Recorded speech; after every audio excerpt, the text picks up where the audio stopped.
My very first sentence that I learned in French was "Je suis désolé." I'm very sorry. I use it every day, as in I'm very sorry. I don't know what that means. I'm very sorry. I have not done my homework. I'm very sorry. I don't want to take that exam. So I'm just like my students in that way. But thank you very much. I also want to say how much I have appreciated being in Ottawa, particularly, and hearing the consequences of your ongoing work with Aboriginal people, First Nation people in Canada, and comparing it to how we haven't quite got there in the United States. I actually grew up in Arizona. Arizona is the home of one of the largest tribes, one of the largest nations, the Navajo people, El Dine. And that is in Arizona, New Mexico, and Utah. And it really makes me wonder why we don't say similar things at the beginning of our presentations. So that will be something I'll have to talk about when I go home. Okay, so you saw that, or you're about to see, if you haven't seen, the first slide, maybe. Okay. Do whatever you need to do. Yeah. Yeah, it's Yeah. on Zoom. Okay. Well, I'm good at talking no matter what's behind me. Talking is my business. And so the title I chose for the program is Protection versus Autonomy, and this concept of the challenges of advancing elder justice for older people. And kind of the approach that I and the team that I've been working with for quite a while now have taken is certainly one of supporting the voices of the older adult. How can we do that? How can we do it better? Secondly, recognizing and understanding awareness of risk factors, because there are risk factors in representing older people and in being an older person. This one thing about it, this topic gets more relevant to me every day. I will not outlive this topic, right? And then the other is building stronger systems and looking for ways to create teamwork. And so many of the people in this room and probably online know my passion for teamwork because I'm always pursuing somebody to be a member of a team on something I'm working on. And I welcome that approach with anybody here or in other rooms. So we can go to the second slide here. Oh, do I just do it? Sure, I can do it. Yep, I found the mouse here. All I need to, oh, here it is. I see it. Good, I've got it. Keyboard probably also works. Good, good. Yeah, it was not cooperating for the moment. So here's the big picture. I will talk about what we use as a concept of justice. And I welcome your thoughts on how to reframe justice because I'm always learning about that need. Then I'm going to talk about risk factors, as I mentioned earlier. And we could talk about poverty and wealth because they're both risk factors, ironically, for protection of older adults. Physical frailty certainly is one, and then cognitive frailty. And that's probably where I'm going to spend the most time on because it's the one that has dominated much of my practical life and my research life both. And then I'm going to talk about what we call and I'll introduce my team in a moment, joined up partnerships, where really what we're saying is people from social, justice, social health, social work, people in law, people in health should be working more together. And when we say health, think of all the different ways, psychology, straight internal medicine, and neurobiology, all of those different areas, how we can work together. And I have worked with them over the years. I was at a program earlier this semester at the University of York, and it was a program on international access to justice. And one of the speakers was Michael Tulloch, who is the Chief Justice of the Ontario Court of Appeals. And one of the things he was saying to them, and he wasn't talking about older adults, he was just talking about international access to justice. He says, we need strong collaborative teams that embrace education and action. So marrying what we do as academics with what practitioners can and should be doing in real life, that was part of his message. And, I really appreciated that. I also have to say that I'm here in a way because of a recent book that was published. You mentioned the book. This is actually it, if you want my show and tell portion of the program. So it's the Research Handbook for Law, Society, and Aging. And it's got, oh gosh, it's actually over, I think it's like 600 pages. It's tiny print. And we had real restrictive rules on how long we could write anything. But we were collaborative in working on it, I think. And so I think what you're seeing is the apple or the orange turning all the time. We're taking a topic and looking at it from different perspectives, which I think is really helpful. And so the other thing I discovered, of course, was Canadian researchers who are part of this book as well. One of them, I've followed her work for years, Joan Harbison, who's at Dalhousie University. She's a social work person acknowledged around the world. And she did a really important chapter on International Convention on the Rights of Older People. I'll talk a little bit more about that in a minute. Another team from York University, headed by Brad Meissner, on virtual spaces and the way in which ageism can creep in online in very negative, harmful ways. That's really important. And then Martine Lagasse, and her team at the University of Ottawa and Life Research Institute. And she has a really important chapter on the role of ageism, and particularly as a push factor on pushing people into retirement. We all know about mandatory retirement, but it's not just that way as well. And and she's calling for change. And her chapter is very, very well written. So I recommend that chapter in this book as well. I can say the book is available online. Go right ahead and buy it. Doesn't affect me one way or the other. But the cheaper version of the book is online. And I recommend that. Otherwise it's several $100s. I also recommend you be very careful about if you order the book. I like books because right now it's coming by U.S.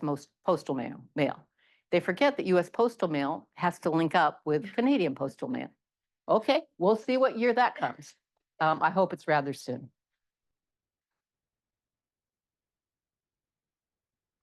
Okay, so these are my dear colleagues, and Joe Duffy on the top here. I'll tell you in a minute how I met him, and then Subhajit Basu. We've been working since 2010 together when I was a Fulbright Scholar at Queen's University Belfast. And so one of the things that happened, people kept saying, oh, you need to know Joe. You need to know Joe. Oh, you need to know Subhajit. And finally, and this has been happening the whole time I'm here too. People are always saying, oh, you need to know. And there's several people on the list I still haven't met yet here, and I'm going to. But one of the last days, I did meet Joe, and we realized we had a lot in common. Music. We love music. And so he said, come to a series of concerts we're doing. I'll leave you a free ticket for you. And so I went to the concert, and there was a nice person at the front desk at the concert. And I said, oh, there's a free ticket for me. And she looked at me like, and why would Joe have left you a free ticket? And I said, oh, well, we're colleagues. I've never heard of you, she said. It was his wife. And I can say that the good news is Claire and I are great friends now too. And when she realized, no, it truly was an academic relationship. And from there, it grew.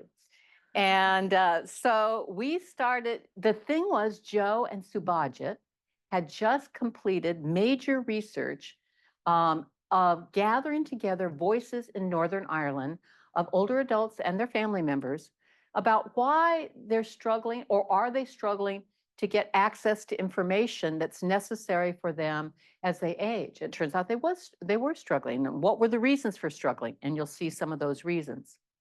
So that started us thinking. Joe is social work. Subhajit is he used to be at Queen's University Belfast. He is now at, where's he now? Remember this off the top of my head. He's at University of Leeds. And of course, he also has a background from his research and education in India. And so, we're always saying, I'm going to get to go to India someday in our work. But this is the definition of justice we started off with. So an ethical and philosophical idea that people are to be treated impartially, fairly, properly, and reasonably by the law and by the arbiters of the law. that laws are to ensure that no harm befalls another. That's the purpose of laws, really. At least that is what we hope. And that where harm is alleged, a remedial action is taken, and both the accuser and the accused receive a morally right consequence merited by their actions. So that's where we start off in our chapter on older adults and access to justice.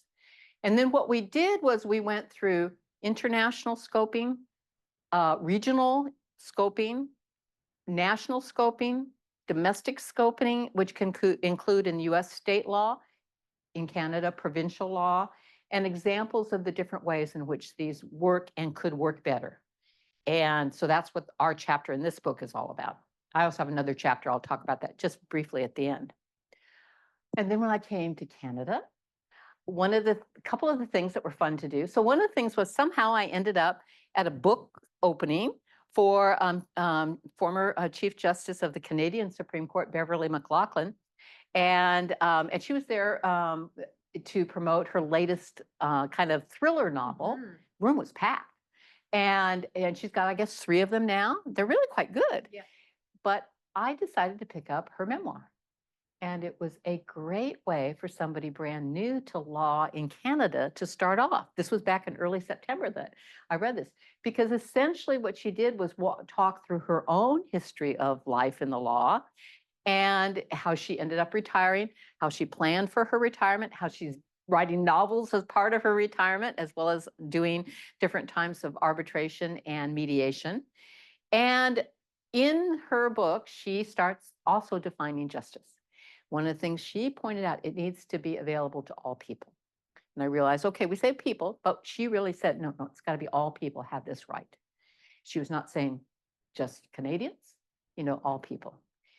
The other part that both she and I think Justice Tulloch would agree on is there needs to be an opportunity not just for access to justice, but timely remedial action. While the person can still benefit from that action. And so that's something that we've inserted now into our definition as well.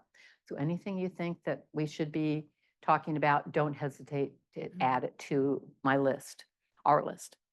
The other part of it was Justice Tulloch and Beverly McLaughlin in her book both talked about the need for creativity. Don't just think about how the law has always worked. Think about how the law could work. Think about how the law plus social policy can make a better outcome, how law and health can make a better outcome. And I think that creativity is something that practicing lawyers sometimes can overlook. Okay, so let me just take a few moments and talk about justice on the international stage. So a number of years ago, I was part of a study at another university where we were looking at whether or not there should be a convention on the rights of older people.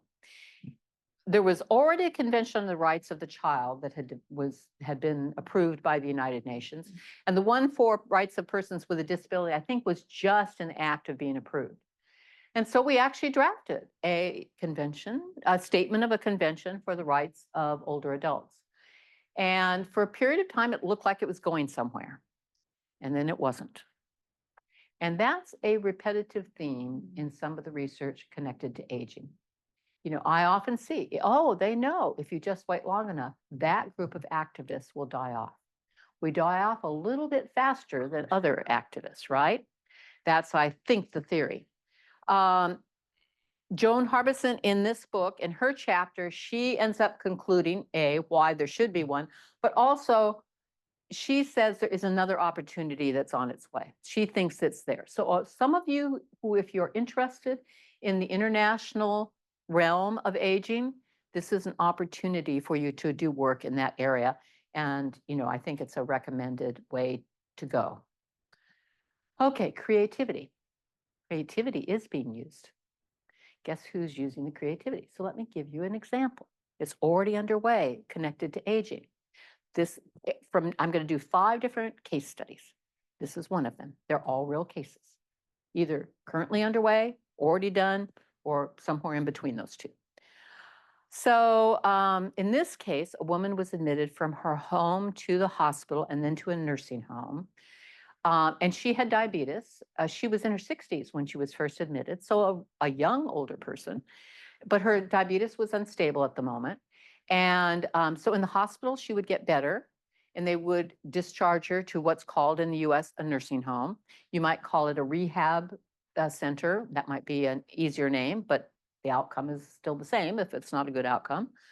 And she would deteriorate. She would get pressure sores. Those of you in health know why that is. She's not being moved enough, right? She might not be having adequate nutrition.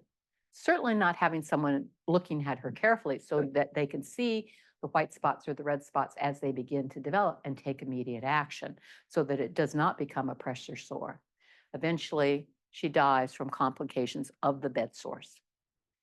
And I think she's like 71 at the time. So still a young woman. And I think, amazing, 70.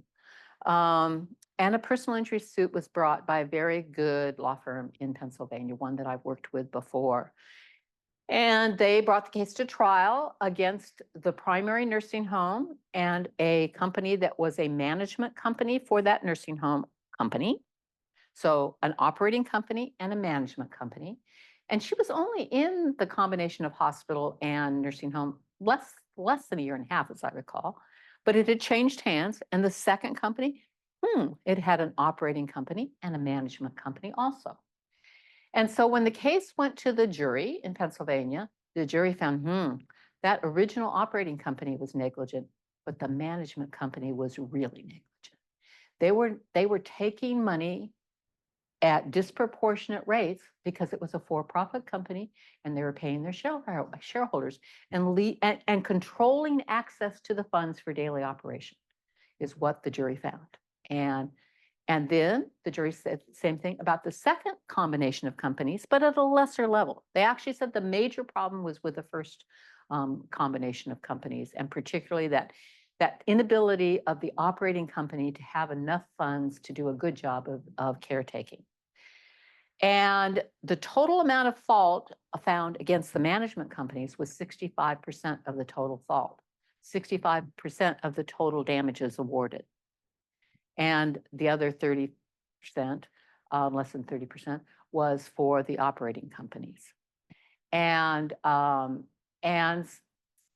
that ended the trial phase, they thought, until the judge did what's called a judgment notwithstanding the verdict, judgment JNOV, and ended up saying, oops, we have law in Pennsylvania that says there's only one kind of negligence, but somehow you've given an award twice for the same negligence, failure to care properly.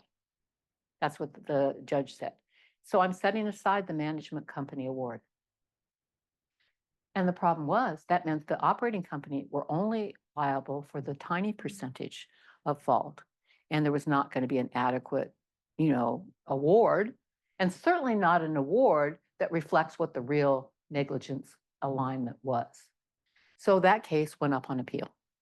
How I got involved was I know some of the people at the law firm, and they said, well, you used to run a clinic. Oh, I forgot to mention that. So I used to run an elder protection clinic at Penn State University for 12 years, and it was pretty well known. Much longer program would be why I didn't continue to do it, but people continue to come to me because of that experience. We have another clinic at Penn State University, a civil rights clinic. Michael Foreman runs that clinic now. And so Michael Foreman and I got together and we said, could we team some of my research students with some of your clinical students and put together what's called a friend of the court brief, an amicus brief, to argue as a non-involved member of the public why it's wrong to take away the liability of the management companies, but because what you're doing is incentivizing them to have this crazy structure so as to avoid liability. And part of our research found continuing education programs where they were being taught how to do this. There's a concept of corporate liability where you're trying to break from one part of one corporation to a second level of the corporation in order to get access to the part of the company that's really at fault, right? But what they'd done here was they had structured completely separate companies. And so what the management company in theory was doing was billing for their management services. What management services that don't affect the residents, you know, and the jury said, no, it affects residents here. They're not providing adequate funds to take care of the resident here. And so that issue is on appeal. Notice how creative the people working on behalf of the nursing homes are being. They're doing exactly what I'm talking about. They're thinking creatively, okay, you don't want to have corporate liability for one company, we'll make two separate companies, so you can't even do that. You know, and it's working for the moment anyway. So that issue is on appeal, challenging the history of this concept. There's a line of cases, pretty complicated line of cases that will go up on appeal. And so we were asked to work on an amicus brief on that. My task as part of that was to reach out to people I've known for a long time to see if I could put together a group of lawyers who would be partners for this brief. You know, that team building. And I have to confess, I was a little bit disappointed. I went to public entities and they said, oh, that's not really our thing. You know, we do this. I went to private entities, private lawyers. Oh, no, that's not our thing. You know, I went to I went to a variety of different people who agree that this wasn't right, but that's not their thing. You know, and I said, but you don't understand. We need to have a strong body of people here in order to, you know, take this up on appeal. And if Pennsylvania is kind of odd, you really need to do the amicus brief at every stage in order to have the amicus brief once you go to the Pennsylvania Supreme Court. And I had reason to believe that the Pennsylvania Supreme Court will listen. I've worked with them a number of years on different things. I think they will listen. But we want the whole factual basis there, particularly that factual basis about how creative, how did they get to be this creative as part of the record? So, lesson number one, the providers of care are being creative. Lesson number two, all the people interested in the quality of care for people need to be more creative and more willing to work together if you want a better outcome. Three, somebody needs to be effective, more effective than I was, in creating that team. It really requires leadership in creating the team. Oops, I think I just skipped something here. Sorry. Go back a little bit. Oh, now I'm really good. Okay, so these are 4 case studies. So get ready. You're going to get to choose. Everybody in the room here. Those people online, they can't choose. You've got to fly here if you want to choose. I'm going to briefly describe the 4 cases, and you can pick which one you want me to do more on. And we'll talk about it as an example of what's happening from the perspective of the older adult. All of these, again, are real fact patterns. So in New Mexico, one of them is a fact pattern where the older man seeks legal assistance from a local attorney after the death of his wife. His wife had been the primary person who paid all the bills, and when she died, he was struggling, and he only spoke Spanish.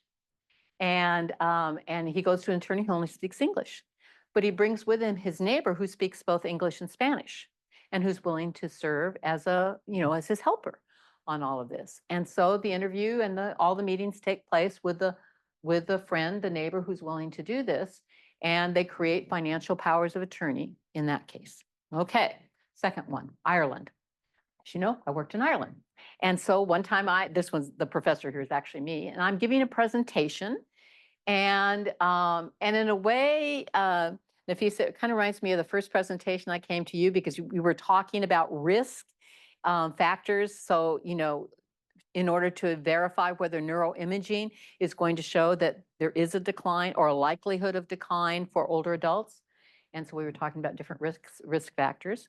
Well, here it was amazing. People in the room, the program was called Financial Exploitation, or No Exploitation of Older Adults. They had no idea what I was talking about in Ireland. And so person after person came up to me. I was like overwhelmed by these people in the room they wanted to tell me their family story, because suddenly they realized, oh, you guys in the United States call that a crime. You guys in the United States say that's wrong. We just call that family dynamics. Where, oh, somebody needs a house. Okay, oldest child will end up with a house. Mom needs to still live in the house. Well, mom's not going to live in the house because now the child is going to live in the house, you know, with her family or his family, usually his family. So that was very interesting. But one of the people who came up to me told me a fascinating tale about the Irish pub. So that was one of my, ended up being one of my articles. Third one, Arizona. So here, the family of an older woman had put together a team of people trying to help care for both their mother and their father. The father had died, and the father had advanced dementia, and the mother clearly had cognitive impairments. And they ended up keeping part of the staff who had been there when the father needed daily care, 24 around the clock care, and they kept them for the mother, and they ended up hiring them directly rather than through an agency. And there was shifts. There was 3 shifts a day, as I recall. And but one day, the younger sister of the mother seemed to be very upset and said, to the older sister, you need to go through mom's checkbook. And the mom happened to be in the hospital, so it made it easy to do. And when she went in, she realized, wait a minute, there's 2 checks per week to the caregivers. So the primary caregiver was earning US terms almost $100,000 to care for mom for 8 hours a day. And the other 2 were pretty close to that number as well. That's a lot of money, folks, US or Canadian.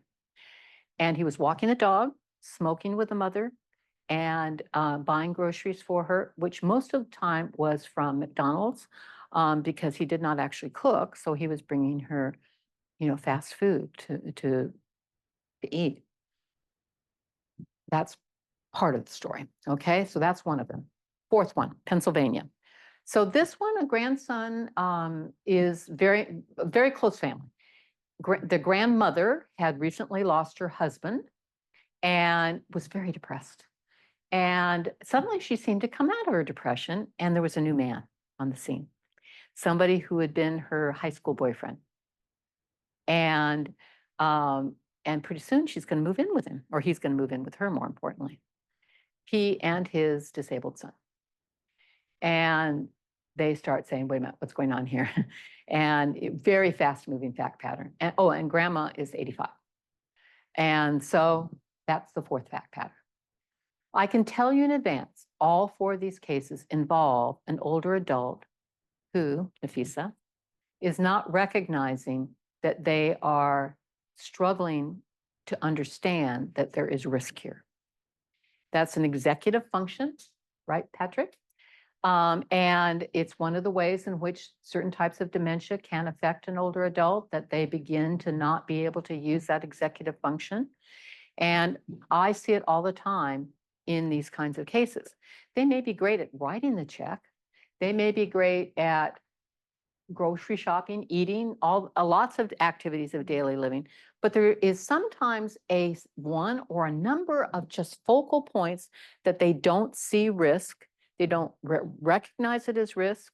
And even if you walk through the process of proving to them that it's wrong and that it's risky, thank you, Dina, they're going to, they're not going to agree with you. They're not going to buy it. So those are the 4. Which one of you which one of these would you like to know more about? So I'll do 1, 2, 3, 4, okay? Okay, ready? Anybody who wants number 1? Number 2? Number 3? Number 4? Ooh, close call. Oh, okay, we'll just vote on 3 or 4. Number 3? Number 4? Okay, I think it might be 3. Okay. Well, you made it the easy one in some ways. It's the one I do happen to know the most about. So in this case, the family of the older woman had the challenge of working with their mother. And what they wanted to do was stop the hemorrhaging of the money. Fine, the money's gone, fine. But what are we going to do about this? So they met with the young man who was the lead caregiver, and they gave him an option. They had gotten to know him quite well. He had children. They just wanted him to stop. He was not going to stop. It was very clear. So they gave him an option of, you can go with references or you can go without references, and we'll call the police, was the family's viewpoint. And he chose the latter because he was convinced that mom was going to keep him. And he was pretty close to accurate on that. finally, the sisters just fired him. I was about to say something a little ruder, but they fired him. And they thought that was it. And then a new caregiver, a young woman who was working there, called and said, you know, I just found an envelope with $500 in cash made out to this person at his home address. Your mom's sending him cash in the mail, US mails. And it's not the first time. And so one of the daughters tried to talk to the mom, but mom said, you know, this is my decision. They tried to talk her out of it, but 2 days later, she had one of the other caregivers drive her to the post office and mail it. Now, she had given both the daughters power of attorney. So the daughters were able to go to the post office using the power of attorney and say to the post office, we think this is what's happening. And the post office has an inspector general of the post office. And they have people actually who work for the US Marshals Service, and they investigated. They went to his house with the envelope in hand. They retrieved the envelope at the post office and said, stop, or otherwise we're coming back with handcuffs. You think that would end it, right? No. So she was using burner phone. The caregiver was using burner phones and was calling her and asking her to meet him in the alley to give him the cash early in the morning, 6 o'clock in the morning. And she, by this point, must have kind of understood there's something was going on wrong. So she said, I don't want to go in the alley. She said, I'll leave it on the back porch of the next door neighbor. Nobody lived in the house. And he said, no. He probably realized that would be breaking and entering for him to go onto that back porch. He wanted her to give him the money. So eventually, lawyer team, police, and one of the sisters ends up all confronting him at the end of the at the end of the alley. And that finally stops it because he's going to have to be face prosecution. Okay. One of the things that was so interesting was the woman was quite competent on many levels, but she literally could not accept the fact that she had paid him that much money. You could show her the checks and she said, well, no, that must be wrong. That's a mistake. You could show her the W-2s, $100,000. The tax forms, no, that's a mistake on the accountant's part. The accountants knew there was a problem. They had been telling her it was a problem before the daughters had figured it out. The US Marshal that went to the house with the check that was, with the envelope that was retrieved said, you know what's going to happen here? She's just going to send the money. We give the money back. And if they have this problem with their cognition, they're just going to send it out 2 days later anyway, and in a sense, they were right.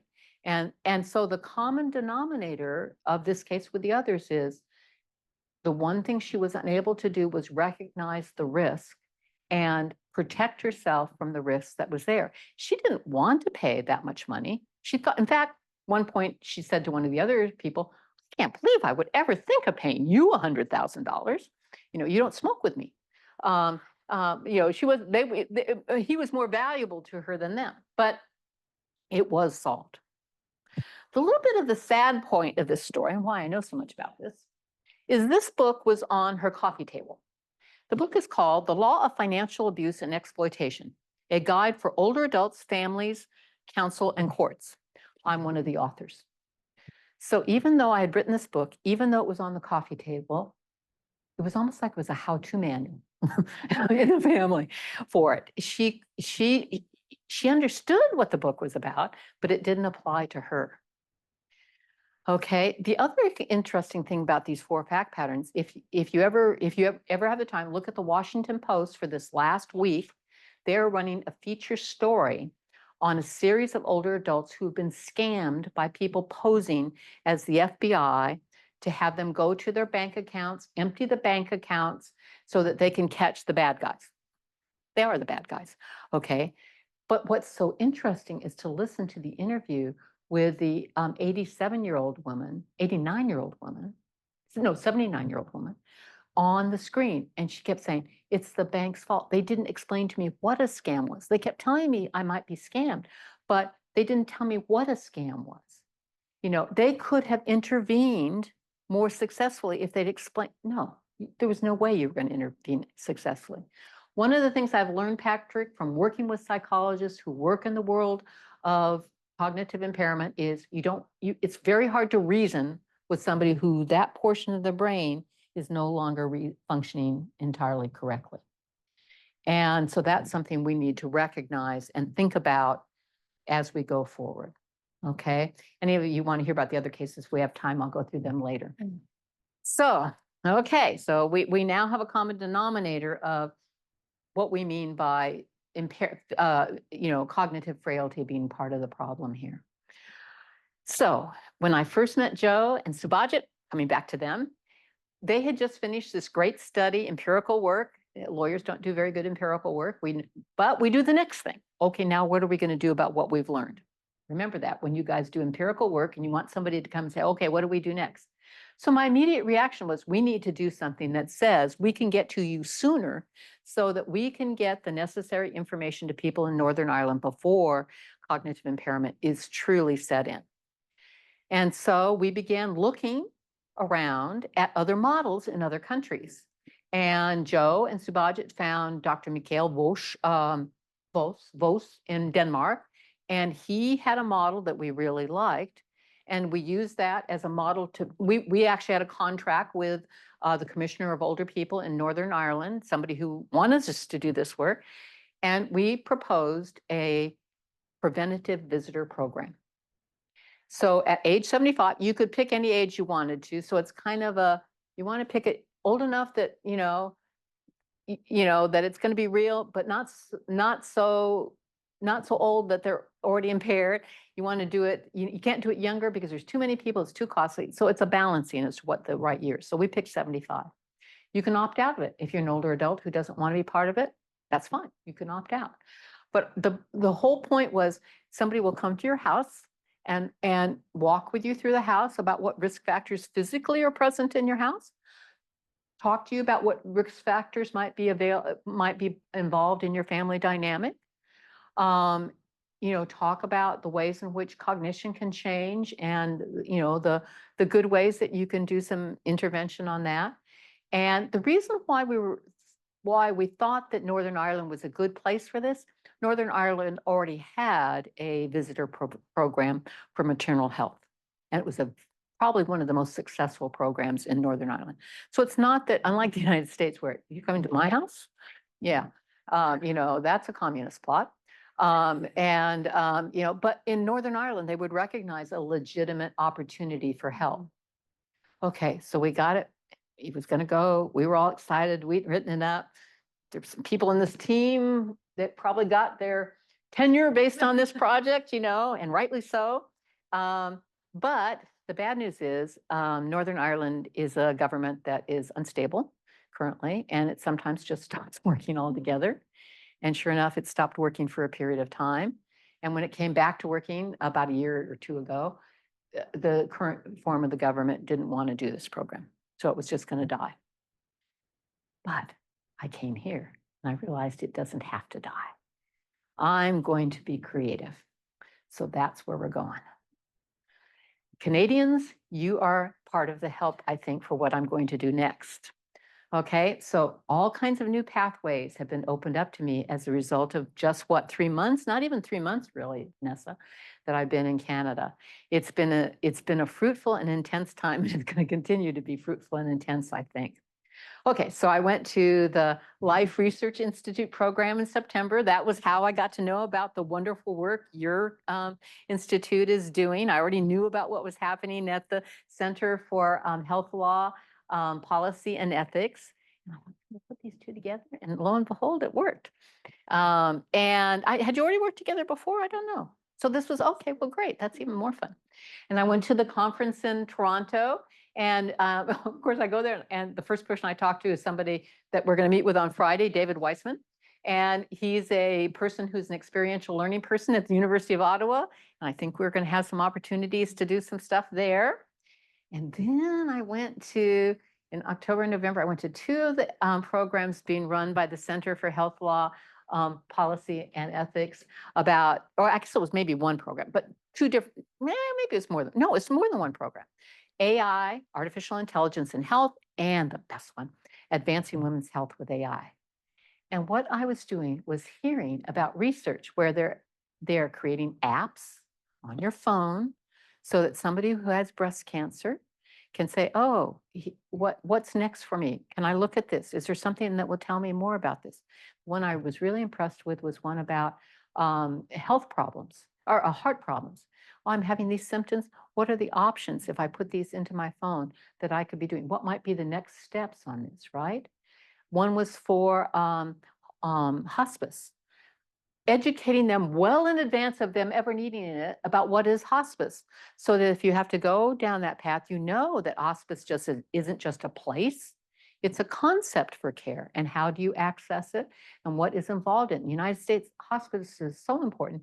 And most people are terrified of it. They think it's someplace you have to go to, like the Ronald McDonald House, so that you can die in this remote location. It's not.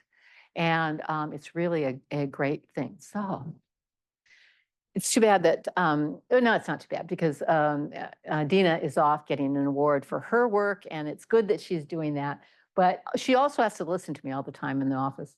And one of the things I do at least once a week is somebody calls me up and says, can I just share some facts with you? And so she was listening to one of my wild fact patterns last week, and she said, how often do you do this? Oh, I say probably once a week. And all I'm doing is saying, okay, let's create a strategy for what you're going to do next. And so in my mind, I have a strategy. First step of the strategy, if there's a financial abuse or physical abuse, any kind of abuse scenarios, I say, can we put this person in a safer place? Can we do it with their cooperation? Will they gain more autonomy because they're making the decision to go to a safer place on their own? So that's step number one. Second one is, what can we do if we need to do it to get an appropriate assessment of the cognitive health of this person? And lo and behold, I was talking to Dr. Frank at Bruyere, and Dr. Frank tells me that in Ontario, there's a thing called the Certified Cognitive Assessment Program. And there are people trained as cognitive assessors. I did not know this, who for an independent fee will do cognitive assessments. And they're usually social workers, healthcare providers. They're not lawyers usually, but they're people who will do it, and it can be transactional. So if before you want to do a gift to people, you could have somebody do this kind of assessment. I need to know more about this, but that's something we simply don't have in the US. So that was really interesting to me, all these kind of, cutting edge things. But more importantly, really what it was telling me is I don't have to clone myself. I have to understand AI better. And I think Northern Ireland will be our opportunity to, pivot and go back to that preventative visitor program with an app program, use AI in appropriate ways to generate information. Because it's not just the older person who's calling me. Sometimes it is. Sometimes it's the spouse of the older person. Sometimes it is their children. Sometimes it is the court. Sometimes it is an attorney. Sometimes it's a caregiver, a paid caregiver. Sometimes it's a neighbor. But they're always asking me the same question. Once they find me, they realize, tell us what to do. I can't really do that. I just try to find you my tree of steps: safety, cognitive assessment if necessary, and then can we work with a person to put a stop to this in some practical way? And, hopefully we could build that kind of a tool. It's going to have to be a jurisdictionally appropriate basis. So it would have to be one that was appropriate for, Ontario, one that was appropriate for Northern Ireland, one that's appropriate for Pennsylvania. The good news is when I go back, there happens to be a new grant that I might be looking at when I go back as an opportunity to do some of this, if I can get the right team into place to help with it. So that's the kinds of things I'm learning about. In addition to that, I've had these great opportunities to talk to the Canadian Office of the Minister of Labor and seniors. They seem to be interested in this kind of work. I'm hearing from the government that they also are worried about these kinds of things. Okay, so I can tell I've talked too long. Last thing, so here's my kind of advocating tree for things that you can think about when you're advocating for older adults. All these slides are posted on my website, and I'll show you that website in a couple of minutes. Everything I've said here is the same things I've said all along. Availability is important. We need something that's available to people quickly. That's the one thing that can be missing. Additional resources, again, this will be posted. I run an elder law prof blog, which was mentioned by Nafisa, and I've already posted the slides on there as well. So you can look at a bunch of different things that might also be relevant to you. In closing, let me also say, look, I owe a huge debt of appreciation. Everyone from Patrick, who took a picture of me on a beautiful fall day, and we used it for some of the promotional materials. Dean Conway at my law school, who made it possible for me to take a semester off. Thank you very much. Vanessa Grubin and Dina Idris Wheeler, who have been there every day for the while I've been here, talking me through what's going on in Ontario. And Nafisa, who helped me put together this connection along with Dean Thibault, and Kuman and Wilson. I sometimes say Kuman and Wilson and I might be related. I don't know, but he seems to have kind of an energy level I truly admire, and and I'd like to tap into somehow. And Giles, I have to say thank you to you, Christine Frank at University of Ottawa Law School, because she was the very first person who actually found me an office with a key. And Andrea Mullen, who's also at the University of Ottawa and helps run the Connected program for Fulbright. And of course, I have a big debt to pay for Canada Fulbright. Anybody who wants to think about Fulbrights, I'm happy to talk you through it. I'm actually kind of good at getting these, and I've helped other people, and I'm happy to help anybody who's interested. So let me stop there. Thank you, Catherine, for a wonderful. Reiterate how delighted we've been to have you all semester. We're going to miss you when you go back. Thank you. I'm going to miss you guys. So we have a few minutes for questions. So I'll open it up to the room. For folks who are online, if you want to put your question in the chat or raise your virtual Zoom hand, I will keep my eyes peeled for you. So does anyone want to get the ball rolling? Patrick. Thank you for that really broad perspective on global universal perspective. And a lot of the goals seem universal, and the plans seem like they can be applied universally until you drill down to a certain level. So you haven't been in Canada that long, but have you noticed anything surprising where you think, oh, it should work this way? You mentioned a few, but what have you been surprised at when you think, oh, this could be applied to Canada, this could be applied to Ontario? Oh, yeah. No, okay, so one of the best things I learned about was during the Bruyere Research Day. They're doing a whole lot of demographic work about Ontario as to where there's, populations that need more help. We don't have that really in the US very well, but they're already doing it. And you know what they're doing is they're creating pop-up programs in Ontario that could be new.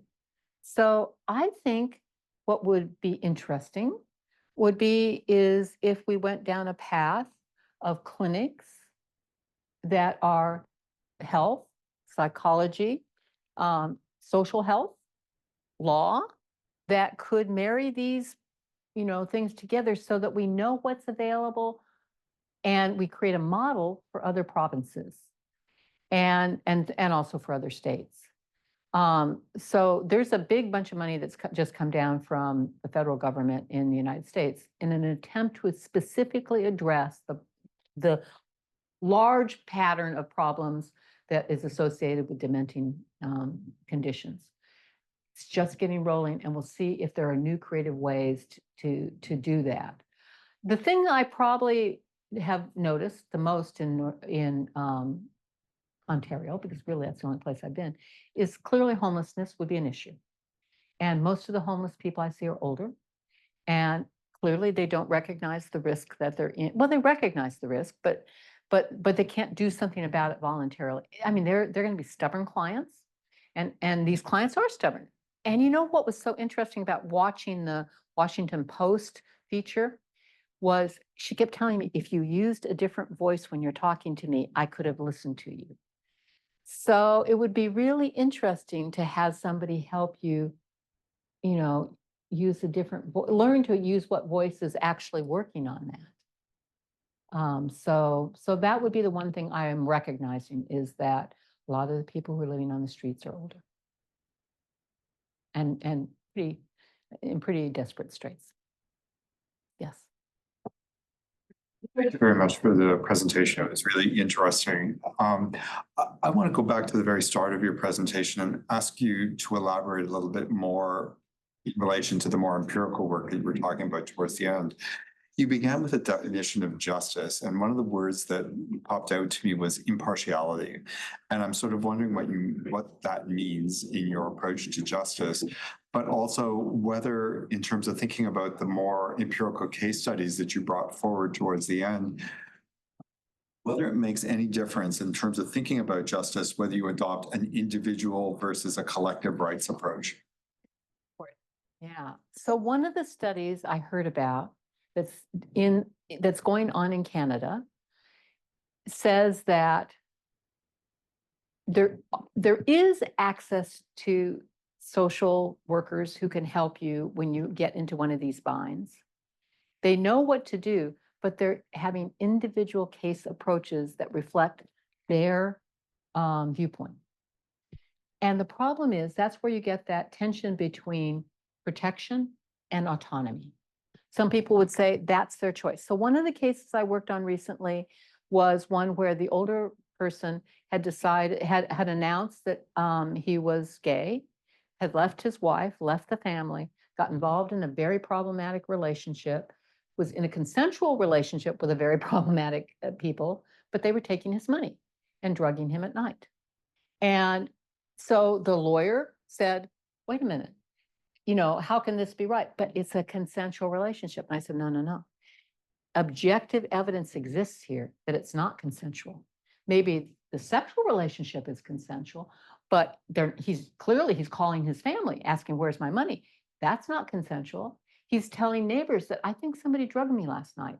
Why? Because they were cooking meth in the kitchen while he's, comatose. And that's not consensual.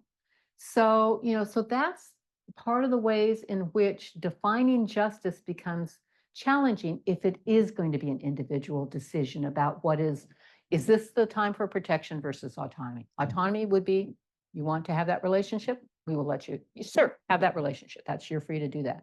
Protection would be that relationship is unsafe for you. We're going to try to remove you from that relationship. So the challenge there in that particular case was finding somebody who could talk to him in a way he would listen to. And I think we found something. And he did end up going into a drug treatment program to become safe. But boy, is that tough. And so that's where training these teams of people, and to be honest, elder law attorney. So let me give you my 3-second praise for elder law attorneys in the United States. I was a practicing attorney for a number of years before I started teaching full-time. And I didn't start working in elder law until I started teaching full-time. And I was looking at Pennsylvania to see what additional clinic we needed. And I recognized it was a state with a large population of older adults. So I started to find out about elder law attorneys. And I found out that in Pennsylvania, and I think it's true in the United States, they're the nicest lawyers I've ever met, the happiest lawyers I've ever met. Their clients like them, and they know how to talk to older adults. The client is always the oldest person in the room. Family members may come too, but their client is always the oldest person in the room. And so they really do a good job of doing that. The lawyer in one of those fact patterns who did something they shouldn't have done was somebody who didn't understand that dynamic. So when somebody wanted them to write a will, or give them power attorney for the next door neighbor, he did it, forgetting that, wait a minute, the only person translating here what's going on is the person who ends up abusing you.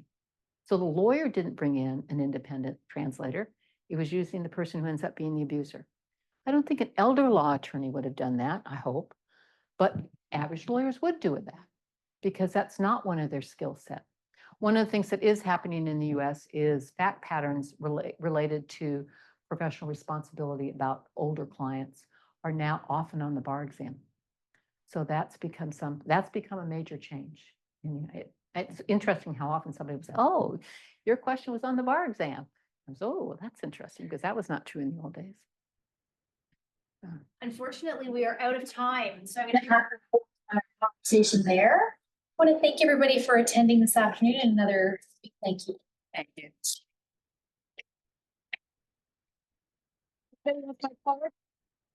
Researchers and want to share your research with me, I'd love to know about it, because as you can tell, I'm pretty much a promoter of your research too.